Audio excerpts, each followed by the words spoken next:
Staying in the Middle East, and the UK and US have launched another round of joint missile strikes against Houthi targets in Yemen in response to further attacks on cargo ships in the Red Sea. The UK's Defence Secretary Grant Shapps says the UK has a duty to protect lives, but the Houthis have vowed continued defiance, warning its attacks on shipping in the Red Sea will continue until Israel ends its assault on Gaza. Simon Jones reports.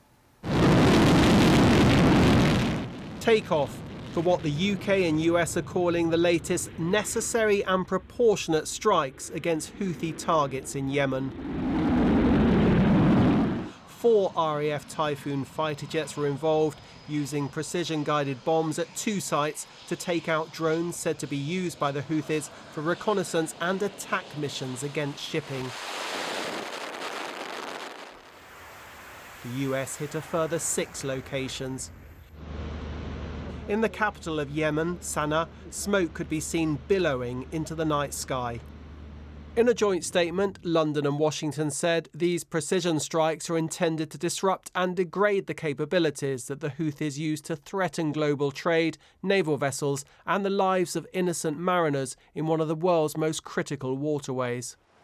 A week ago, this British-owned ship, the Ruby Mar, was struck by Houthi missiles, forcing the crew to abandon ship. And this US-owned cargo vessel, the Sea Champion, delivering humanitarian aid to Yemen, came under attack.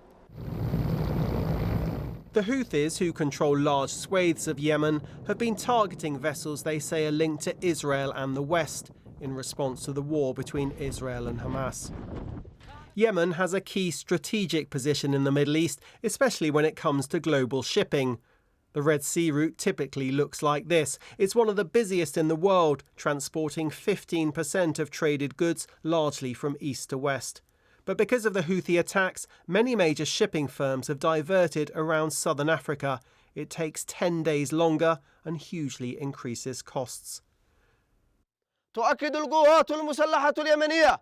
A Houthi military spokesperson said what he called the escalation by the UK and US would be confronted with more military operations against hostile targets in the Red Sea. But the UK is warning it won't hesitate to take further action if it's needed. The Defence Secretary Grant Shapps said, "It is our duty to protect lives at sea and preserve freedom of navigation." But so far, the threat from the Houthis has not been neutralised, with 45 ships targeted since November. Simon Jones, BBC News.